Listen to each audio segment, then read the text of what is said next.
Great. Yeah, so and Joe, what we're gonna do, we'll walk through what has happened in last week. Happened is and technical analysis. We'll open up for other questions. Right, and then we'll on. And after that, we'll wrap up this session. I'll update you what are some of the events that we have over everything.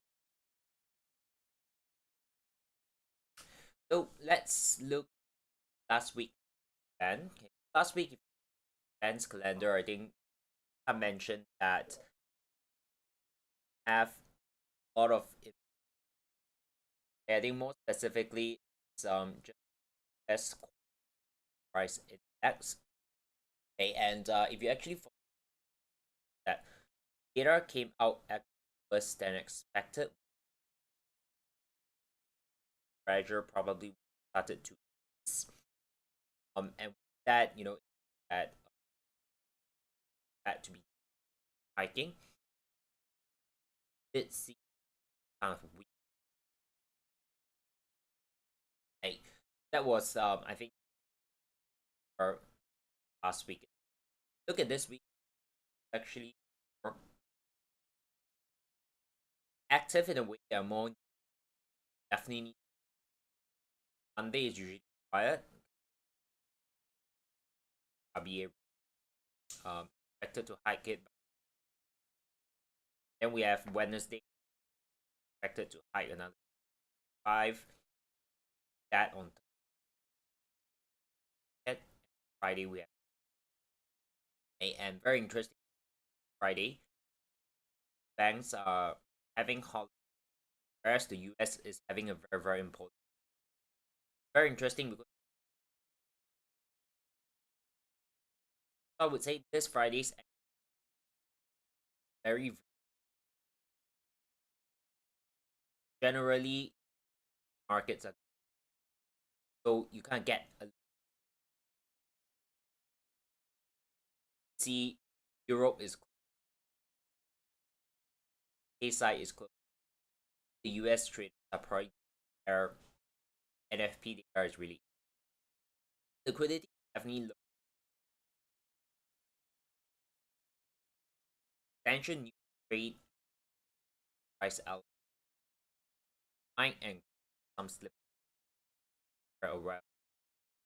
And the banks are having holiday happen on Friday. Might see and flow through back on Monday, which means that banks are not right. They are really Monday probably start to take action on Friday because very interesting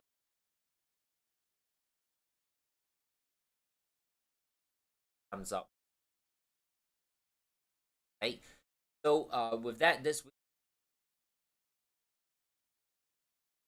Australian news side as well side of things.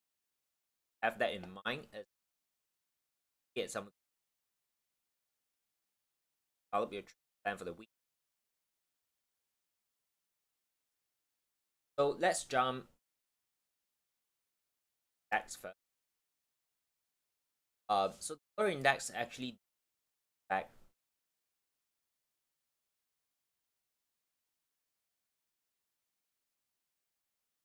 from perspective of seeing the developed attractive structure. A proponent price is still back channel. Here price is a and what we're a little bit like after that.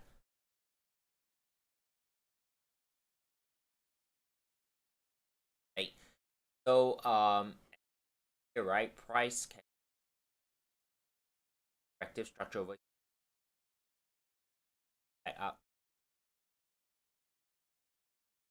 This one here I think definitely look at say pattern.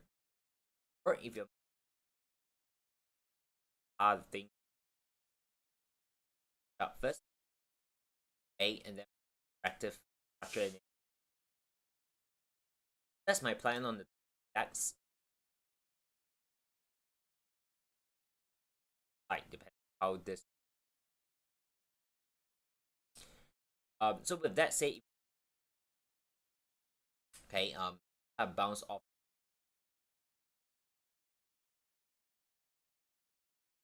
active structure. Then if we can get that, what's developing right now,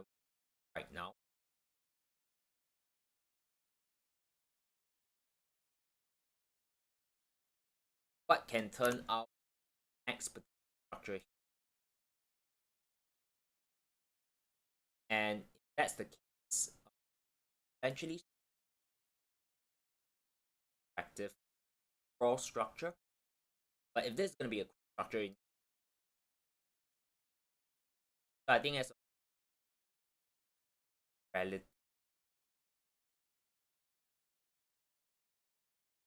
part of the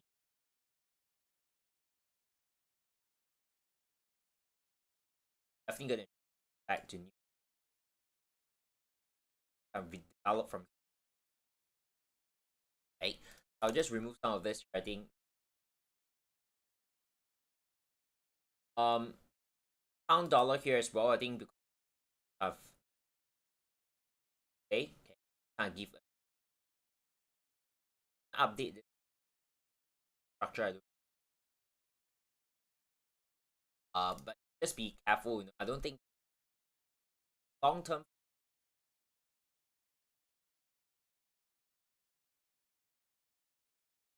dollar over time frame definitely a buy on the, but buying here expecting the last probability is high, but instead we're back and then we buy from front buy. In terms of like short capture,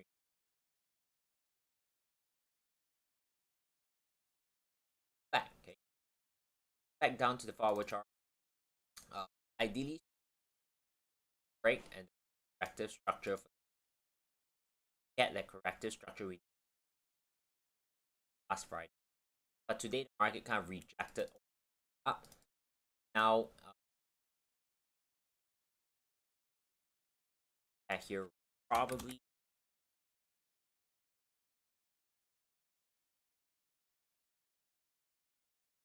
that dollar higher from, but you can see right overall what is happening is channel market is affecting this channel essentially. That's the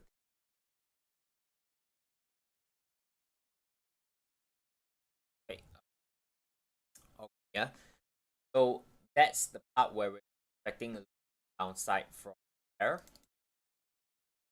Just quick check. I think you are saying that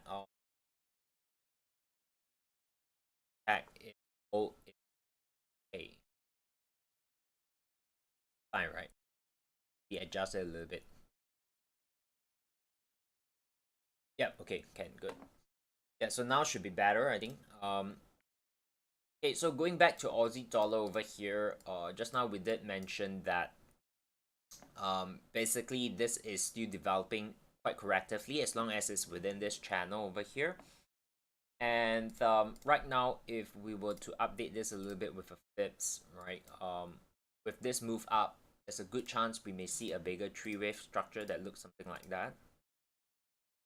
Okay, so the idea is definitely not to buy into this move unless we kind of get a very strong break above that channel and then a pullback. Then yes, we'll rotate that and start to look for our upside. Okay, but until that happened, we wouldn't want to be buying this up. Okay, instead, if this really continue to develop correctively and we kind of see some kind of like slowing down resistance around that top, this may still present a pretty short-term, I would say decent short-term opportunity to target a sell trade back to 6563 or 6565 area, right? So do keep an eye on this. This may build in very nicely with the NFP release. Okay, because from now until NFP we have a couple of days, right? So that few days here, price may develop into a very nice crawl, and if that's the case, that's where we can actually look for a sell. Okay, so Aussie dollar, definitely you want to pay more attention than maybe the euro and the pound, right? Because this two doing a V now, right? Just need more time and leave it aside, okay, at this moment. Yeah, so so far we have Aussie. I think that's one that you can really pay closer attention to this week for potential sell, in confluence with the upcoming NFP data as well. Okay. Dollar CAD here is still falling quite strongly as of now. We haven't really get a sign of a rejection. Okay, so our primary projection was that around this zone, kind of get a push up and then wait for this, and then we'll look for the buy. So right now the market is still falling, so we just continue to wait off. I wouldn't be too eager to just sell it off like that. But be prepared that what can happen over here is this can turn into a 1, 2. This is 3, and then 4 and 5. Okay. Now, so how do we explain a structure where we have 5 wave up here and then potentially a 5 wave down, right? How do you decipher that understanding from an Elliott Wave point of view?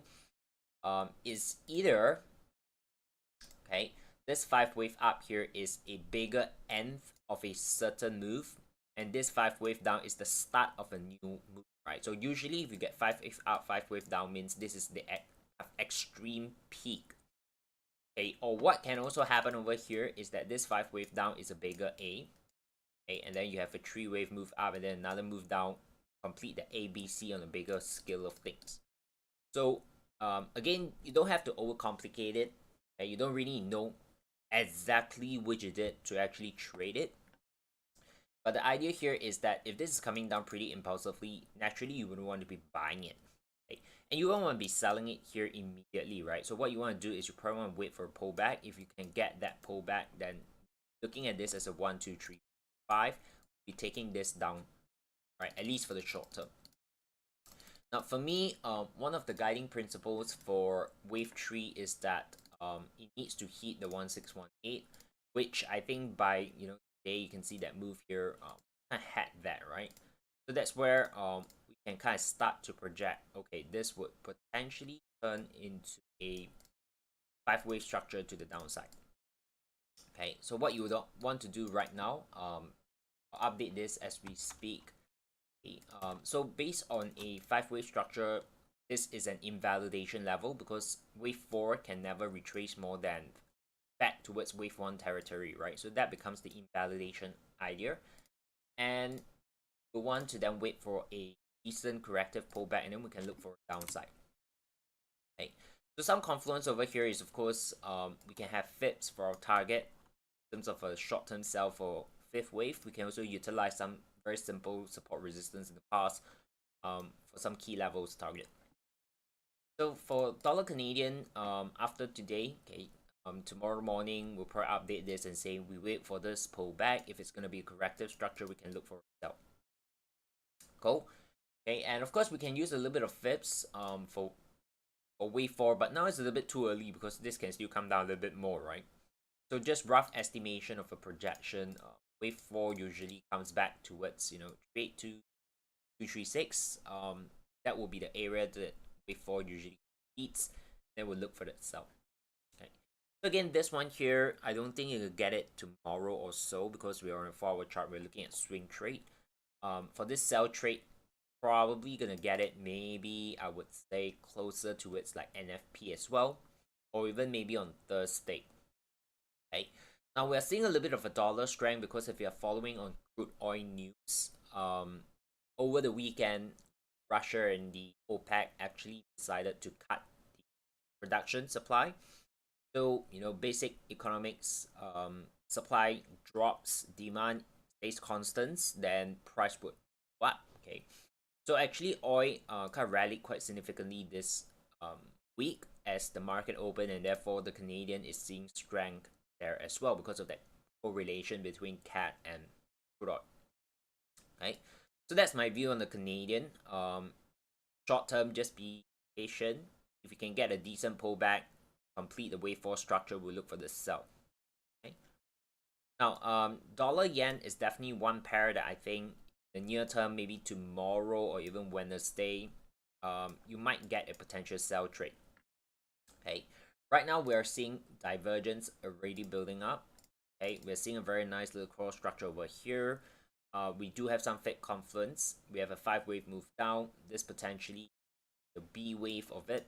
Then we can expect one more drop. Okay, so I think this is the closest potential setup that you may get this week. Okay, so the idea is you either wait for a pullback going higher as a cross structure towards that 50 and 618. You can look for key levels like 618, look for a sell, look for price action confirmation. You can wait for a breakout.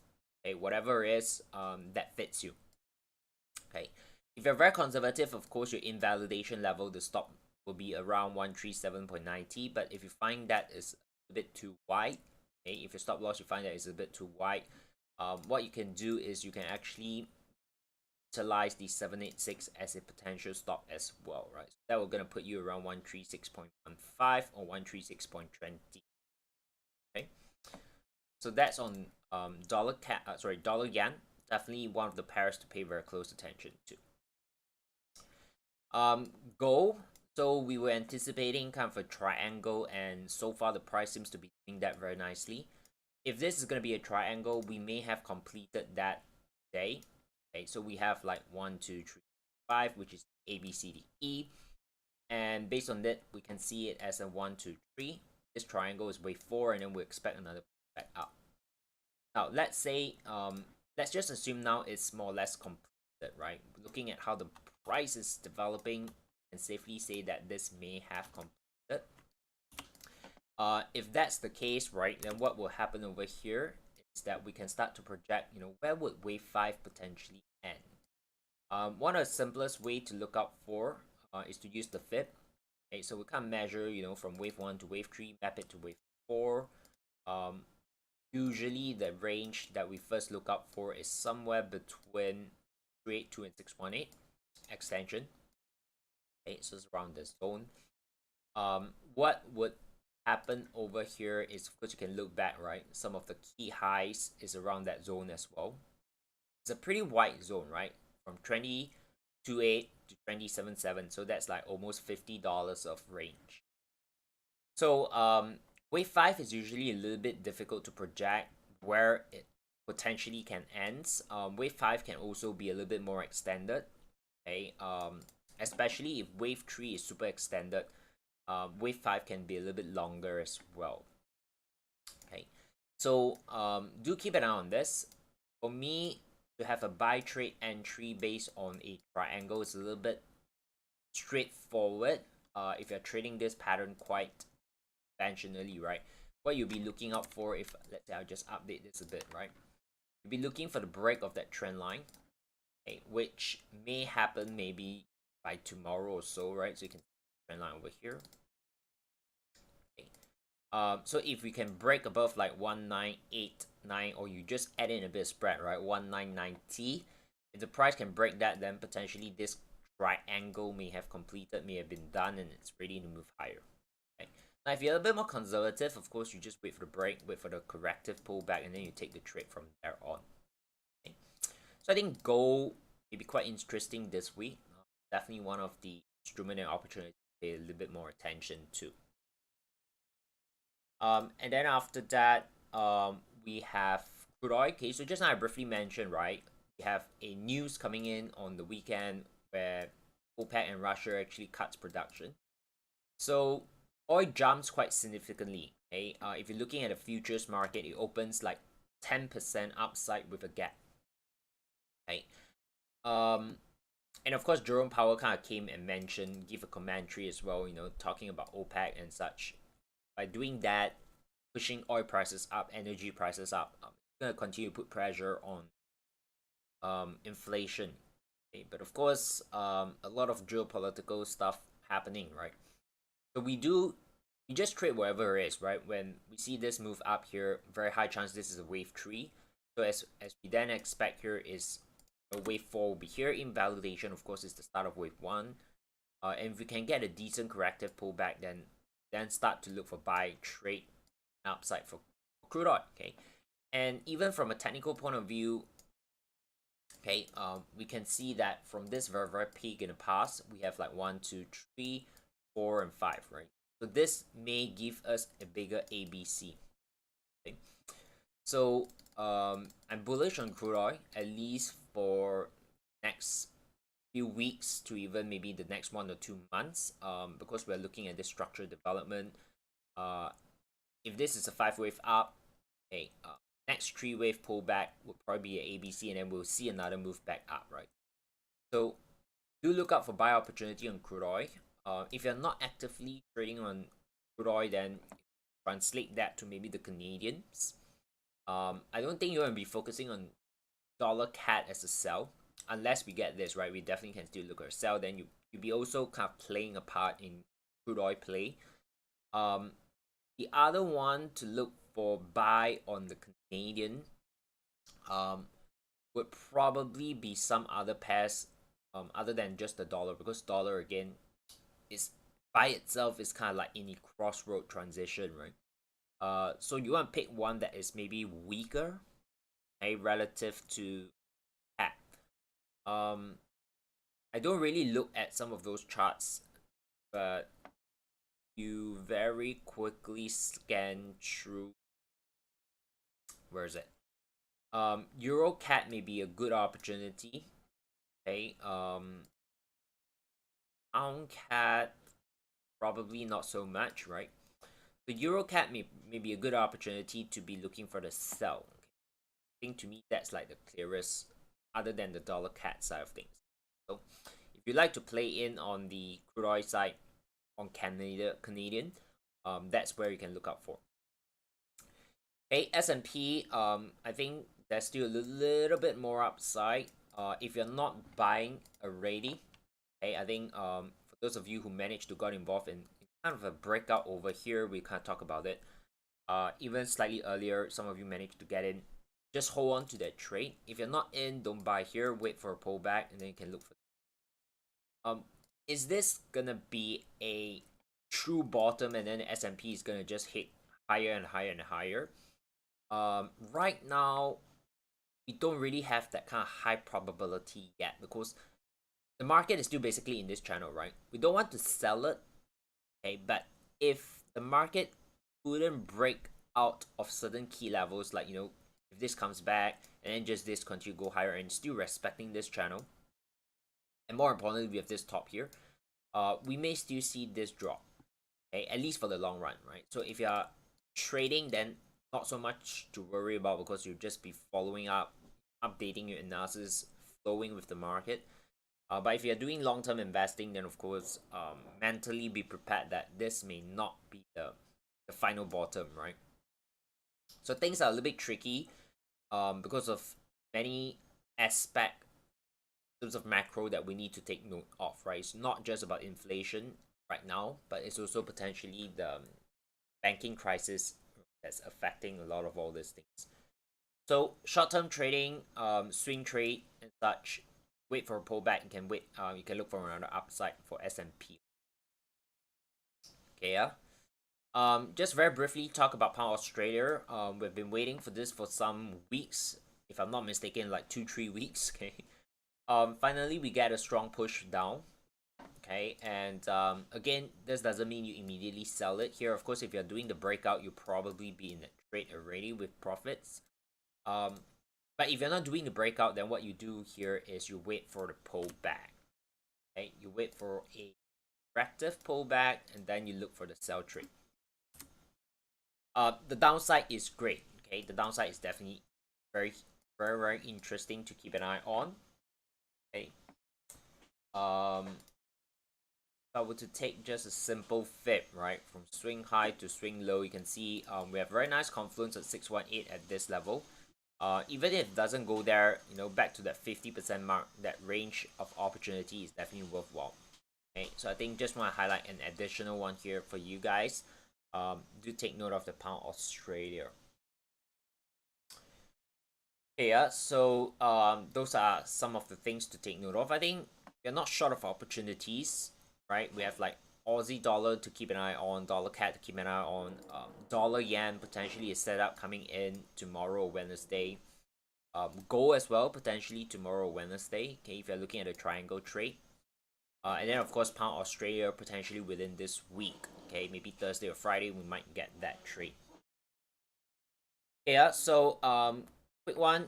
Let's see if you guys have any question over here.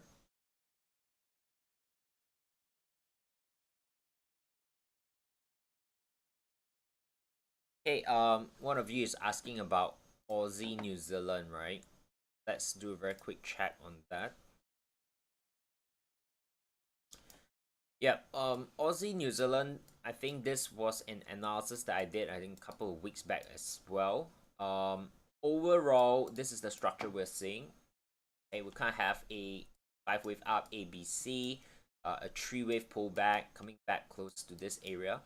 And we kind of have this stall structure, and then today we kind of see a little bit of strength on Australia's side of things, right? So with that, we're definitely still expecting upside, right? I don't think anything changed in the overall structure. If you're not in the trade, then of course for Aussie New Zealand, just understand that it's very range bound, okay? Very very choppy. That's the nature of it. Some key levels to clear off. Of course, you want this to break out of this. Doing impulsively today, which is great, right? So any form of corrective retracement would definitely give you the opportunity to buy it up. Okay. Aussie New Zealand in terms of targets over here, okay, you can definitely look out for it around 1.1055, which is definitely great, right? This upside potential back to this previous high. We are definitely expecting it to break it because we're looking at this from a one, right? Big moves, 1, 2, 3. Okay, so definitely bullish directional bias. You just probably want to wait for the corrective pullback. Bye. Okay.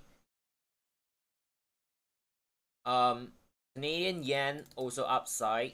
But I'm a little bit more skeptical about doing the CAD yen because yes, CAD is strong, mainly because of oil. But the yen has some issues that we may need to be aware of. Okay, what that means is that the Bank of Japan is actually quite in a environment where they need to make a very very huge decision. What they need to do about their monetary policy, right?